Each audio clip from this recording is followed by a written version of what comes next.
Bueno, buenas tardes con todos. Mi nombre es Yandri Torres. A continuación voy a hacer mi exposición acerca de la materia de redes de datos, en donde voy a abarcar los siguientes temas. Que bueno, el primero es la entrega de contenido, lo cual está dividido en los siguientes subtemas, que es contenido y tráfico de Internet, las granjas de servidores y proxies web, las redes de entrega de contenido y las redes peer-to-peer o de igual a igual.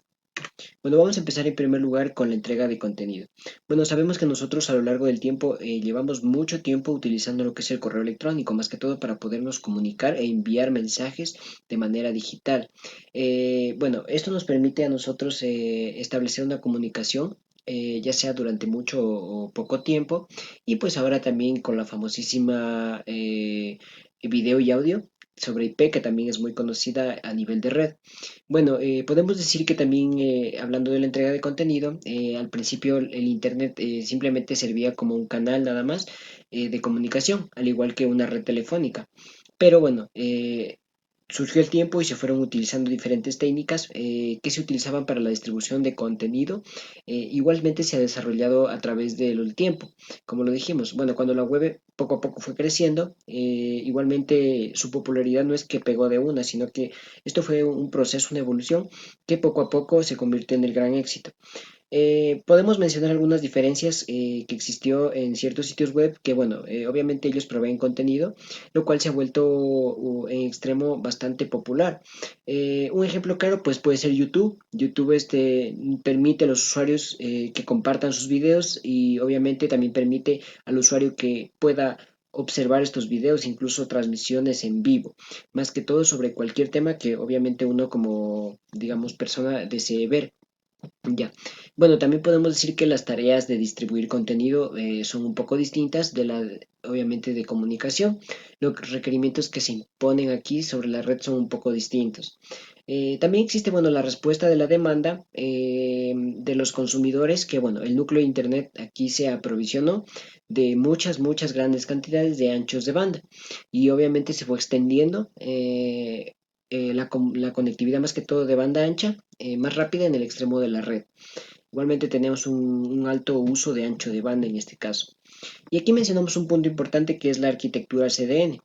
Bueno, la arquitectura CDN prácticamente es una red de distribución de contenido, que bueno, prácticamente lo que se establece aquí es que un proveedor pueda establecer una colección distribuida de máquinas en ubicaciones dentro de Internet y obviamente se utilizan para servir contenido al usuario o el cliente en este caso. También podemos decir que una arquitectura que puede alternar es en este caso la peer-to-peer, de la cual vamos a hablar más adelante, la cual pues aquí prácticamente hay una colección de computadores que van reservando recursos para servir contenidos entre unas y otras, sin necesidad de servidores aprovisionados por separados y sin un punto central de control. Bueno, vamos a seguir hablando en este caso del contenido y tráfico de Internet. Bueno, podemos mencionar dos factores de Internet que debemos conocerlos, es importante. Prácticamente el primer factor, este va cambiando con una rapidez, eh, no solo en cuanto a composición, sino también en detalles, que es muy importante igual. Bueno, como lo hemos puesto aquí en la presentación, en los años 1994 la mayoría de tráfico iba a constar de transferencias de archivos de FTP tradicional y de correo electrónico. Luego ya con el pasar del tiempo llegó lo que es la web y obviamente esto fue creciendo de una manera exponencial, o sea, fue incrementándose a lo largo del tiempo. Luego en el año 2003 la mayoría del tráfico que surgió en Internet era un tráfico peer-to-peer, que igualmente, como lo dije, vamos a hablar más adelante, el cual pues dejó atrás el tráfico web en una nube de polvo, prácticamente lo desechó y empezaron a utilizar lo que es el tráfico peer-to-peer en este caso. Pues luego, bueno, el punto al que se trata de llegar es que, digamos, cada uno de estos desplazamientos, por decirlo así, sísmicos, en el tráfico de Internet ocurren con una rapidez y con cierta seguridad y regularidad más que todo también. Bueno, el segundo factor prácticamente sabemos que durante el transcurso del tiempo va existiendo una pequeña cantidad de sitios web con un tráfico masivo y una gran cantidad de sitios web con un tráfico que es mucho menor. Obviamente lo que se espera es tener un tráfico mínimo para que la comunicación que se establezca pueda ser de manera rápida. Bueno, También podemos decir que una de las primeras publicaciones hablaban sobre el tráfico en términos de trenes en paquetes. Igualmente estos tenían una idea de que pronto habría trenes express con una gran cantidad de paquetes que iban viajando por un enlace. Bueno, hablando también del trabajo posterior, también aquí se hacen presente lo que son flujos extensos de tráfico, como si, digamos, fueran un ejemplo, pues los elefantes, y de los flujos cortos como ratones en este caso. Podemos imaginarnos que si hablamos de elefantes estamos hablando de flujos demasiado grandes y ratones flujos que son tráficos pequeños en este caso, por decirlo así de esa manera. Entonces aquí la idea era que solo hayan unos cuantos elefantes y muchos ratones. O sea, ¿qué queremos decir esto? Que el flujo de tráfico sea lo bastantemente pequeño y que obviamente exista tráfico grande, pero en cantidades súper pequeñas más bien. Entonces, bueno, en este caso, como lo dijimos, elefantes son muy grandes. Bueno, vamos a hablar del contenido y tráfico de Internet igualmente.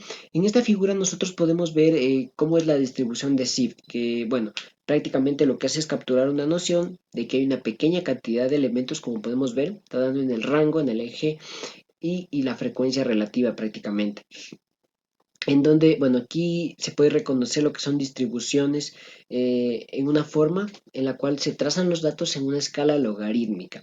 Entonces, nosotros podemos ver que como resultado en la imagen, o perdón, en la figura B de la CT64, tenemos una escala log-log, la cual podemos ver una recta en un gráfico, lo cual esto significa que estas distribuciones para el diseño y es obviamente del uso de las redes.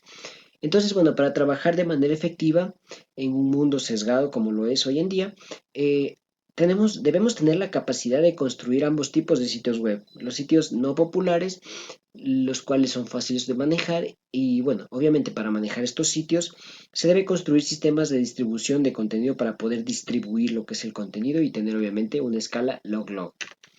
Bueno, vamos a hablar ahora de las granjas de servidores y los proxies web. Bueno, aquí prácticamente hablamos del lado del servidor. En este caso se crean servicios web más poderosos como una granja de servidores. ¿Qué más podemos decir aquí? Bueno, aquí el clúster de las computadoras va a actuar como un solo servidor. Esto es importante.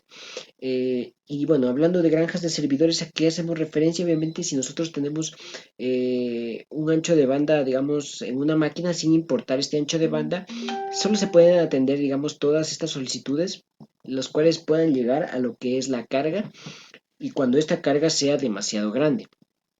Aquí puede haber una solución, que bueno, sería obviamente, digamos, usar más de una computadora para poder crear un servidor web. Esto sería muy interesante. Bueno, ahora en el lado cliente, ¿qué sucede? Bueno, se puede lograr un mejor desempeño, obviamente con mejores técnicas de almacenamiento en caché.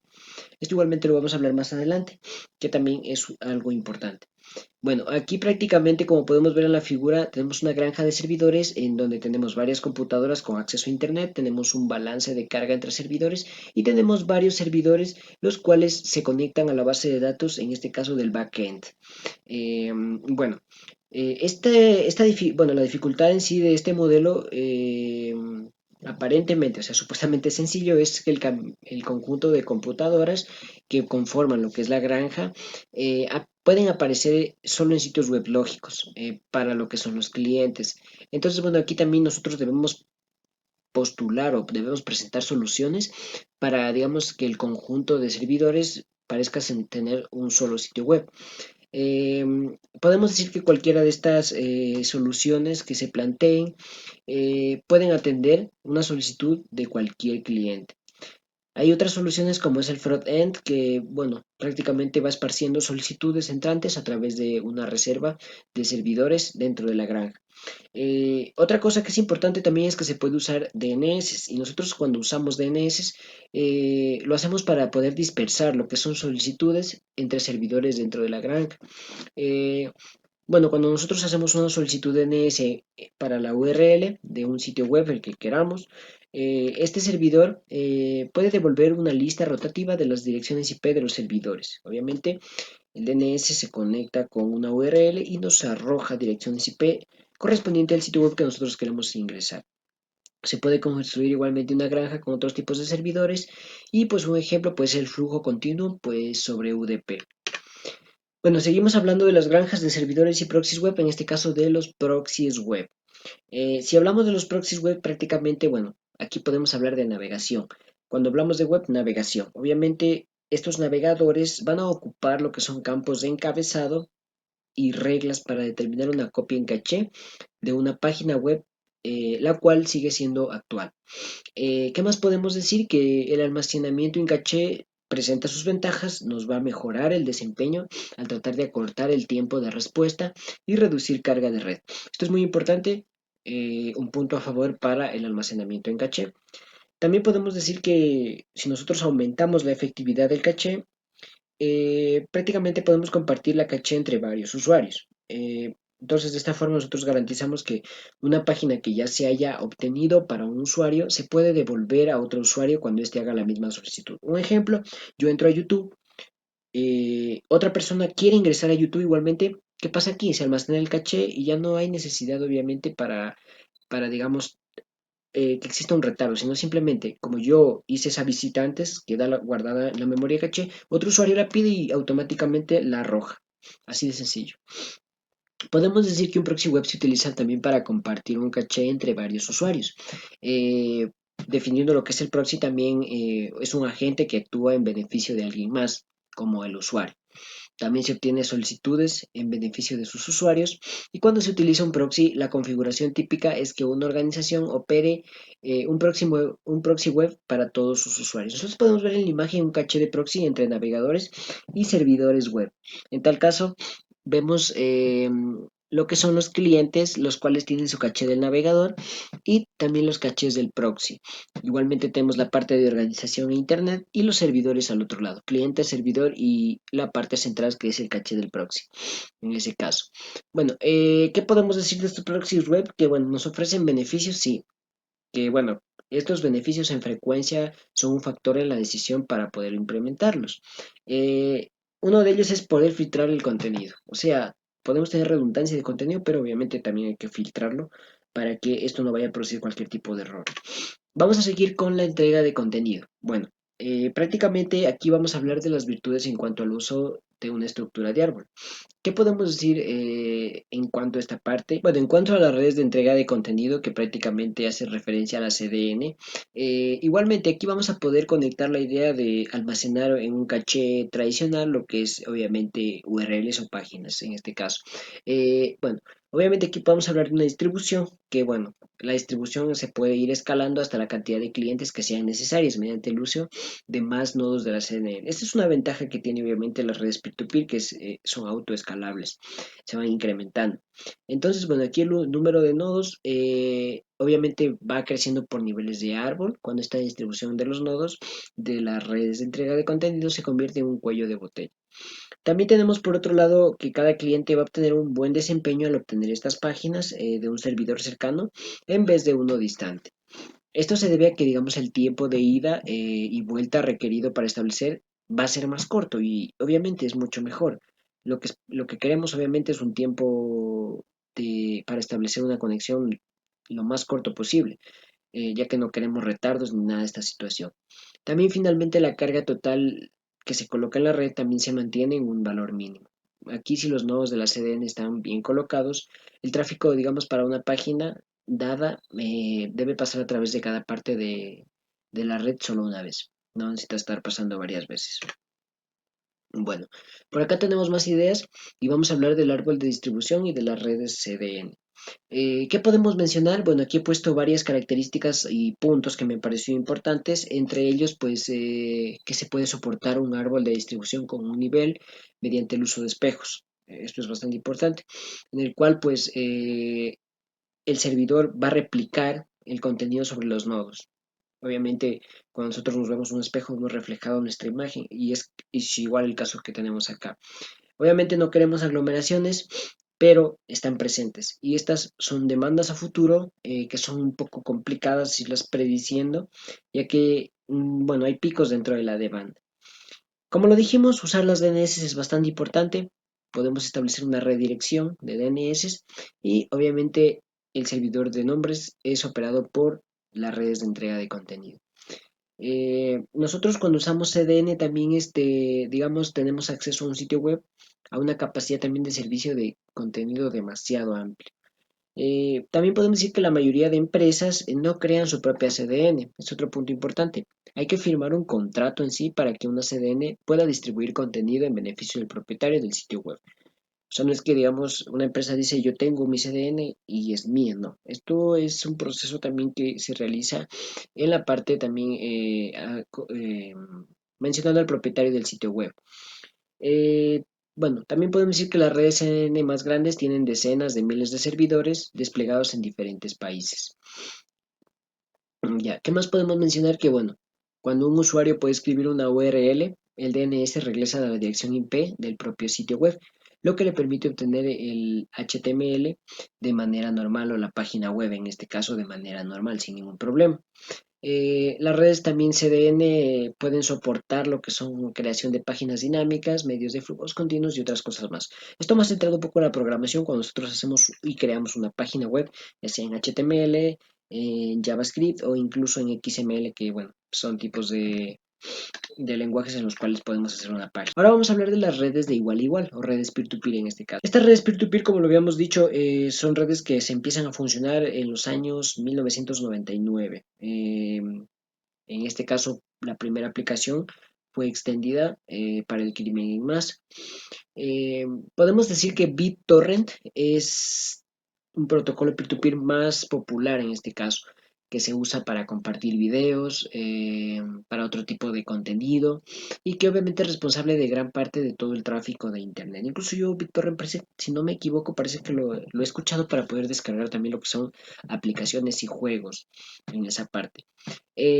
Bueno, aquí tenemos una idea básica que es de la red, o sea, compartir archivos entre peer-to-peer o máquina a máquina, como lo vemos ahí en la imagen. Tenemos dos computadoras, peer-to-peer, en ese caso de igual a igual.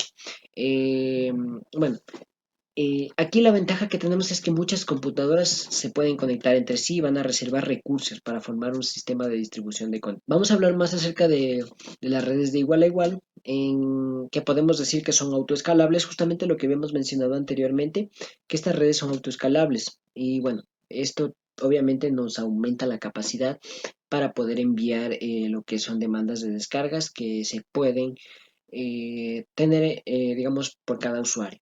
Igualmente, estos descargas siempre saben ser bastante grandes en cierto, digamos, sentido, sin la necesidad de una infraestructura dedicada. Esto es lo bueno de las redes peer-to-peer, que no necesitan, digamos, una estructura dedicada justamente para tal tarea. Otra tarea que, bueno, la hace importante también a estas redes, pues es que la CDN y otros servicios de operación ponen a proveedores en la posición de tener un tesoro de información sobre muchos usuarios, ya que, bueno, podemos saber las ubicaciones, digamos, las personas que están en línea, direcciones de correo electrónico, etcétera. Ya. También podemos decir que las tecnologías peer-to-peer ha seguido trayectorias relacionadas en el transcurso de su desarrollo. Hablando prácticamente, podemos decir que están en los sistemas que se utilizan a diario. Prácticamente todos los sistemas de comunicaciones que utilizamos, el dispositivo al momento de descargar, entrar a un video, podemos decir que estamos utilizando lo que es este tipo de redes. Ya. Bueno, ahora vamos a hablar de lo que es BitTorrent. En este caso, BitTorrent, como lo habíamos dicho, es uno de los ejemplos más claros de redes peer-to-peer. Prácticamente BitTorrent me permite que un conjunto de iguales me permitan compartir archivos de manera rápida y súper sencilla. Esto es lo que hace BitTorrent prácticamente, en donde, digamos, cada uno de los usuarios tiene su información de interés para otros usuarios. Eso es bueno. Digamos, nosotros queremos descargar una película, ingresa una persona, busca su género de película, quiere descargarla, quiere verla. Entonces, ¿qué pasa? Que los temas de interés los tiene BitTorrent ahí para que alguien más pueda aprovecharlos. Hay problemas, claro, sí, que también existe de que, digamos, no todos los iguales o los peers tendrán todo el contenido, por lo menos, bueno, al principio. Como lo habíamos dicho, torrent es un archivo en un formato especificado que contiene dos tipos de información. Uno de ellos es el nombre del rastreador o tracker y el servidor que conduce a los iguales al contenido del torrent. Seguimos hablando de BitTorrent y que bueno, hablando de descargas en un torrent, bueno, un igual o un peer se conecta con el rastreador de ese torrent. El rastreador puede ser un servidor que mantiene una escala o una lista de todos los demás iguales que están descargando y enviando el contenido de manera activa en este caso. Otro problema que tenemos es que, bueno, se puede compartir el contenido de una manera que proporciona descargas demasiado rápidas. Entonces, los peers aquí se los puede llamar sembradores o seeders, que prácticamente pues usan un enjambre que no tendrán, digamos, trozos ni pedazos, nada de eso, y el contenido que se va a descargar va a ser igual. Como podemos observar en la imagen, en la figura podemos ver que tenemos un rastreador y un torrent, los cuales cada uno tiene un metaarchivo, el otro tiene un igual rastreador, se conectan a un peer, los cuales igualmente empiezan una comunicación peer-to-peer, máquina a máquina, igualmente cada una tiene puede o no tener sus obstrucciones en ese caso, y tenemos un origen del contenido y una semilla en donde obviamente tenemos otro peer. Bien, vamos a hablar ahora de las tablas de hash distribuidas. Prácticamente esta clave que se utiliza para ubicar aquí en el índice, pues es directamente la descripción del torrent. Esto es importante, del contenido. Ya que estas descripciones que nosotros hacemos, digamos, van a identificar una forma única a un enjambre en el que se puede descargar contenido, como los hashes en todos los trozos del contenido.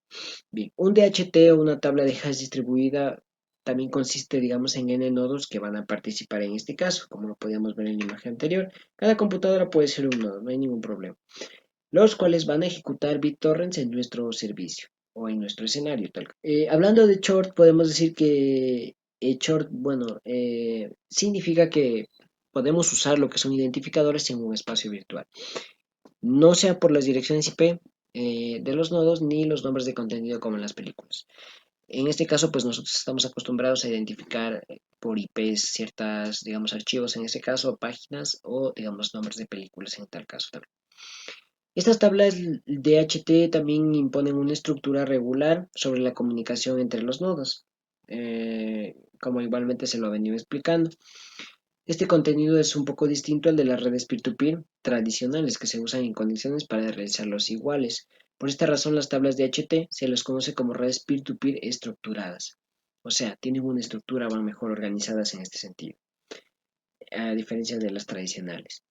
También se han realizado aquí innumerables investigaciones sobre las DHT desde que igualmente estas aparecieron y bueno, a pesar de esta auténtica montaña de investigación que se ha realizado, estas aplicaciones de DHT apenas van a comenzar a emerger con lentitud. O sea, estamos en el inicio de apenas de toda esta era del BitTorrent y de comunicación PTP, igual de estas tablas de hash distribuidas.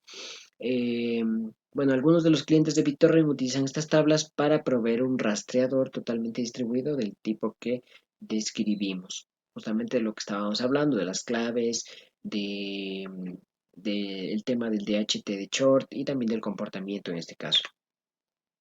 Bueno, como conclusión de esta exposición, pues puedo decir que prácticamente hablando de CDN, es un grupo de servidores que están interconectados y distribuidos geográficamente. Me van a proporcionar un contenido de Internet en caché, desde la ubicación de la red más cercana a un usuario para, obviamente, acelerar su entrega. Eso es lo que se busca prácticamente aquí. Acelerar una entrega, evitar retardos y obviamente tener una conexión fiable en tal caso. Podemos mencionar varios beneficios de los CDNs, entre ellos que tenemos un mejor tiempo de carga, tenemos una seguridad mejorada, tenemos mayor disponibilidad y tenemos una mezcla de diversas de rendimiento y servicios de optimización de contenido web que complementan el contenido en sitios en caché. Como recomendaciones, pues podemos mencionar que, bueno, unas cuantas recomendaciones acerca de la CDN, igualmente del tema que se ha tratado, es que me va a permitir optimizar la tasa de aciertos de caché. Esto es importante. Siempre, como podrán ver, el caché, nosotros, digamos, en un dispositivo móvil lo podemos ver como archivos basura, pero aquí es información que se guarda en memorias prácticamente. Se almacena el contenido estático en caché, no fragmenta los cachés de manera innecesaria, o sea, si no necesitan una fragmentación, no lo hace, simplemente hasta ahí, y usa claves de cachés personalizadas para mejorar tasas de aciertos de caché.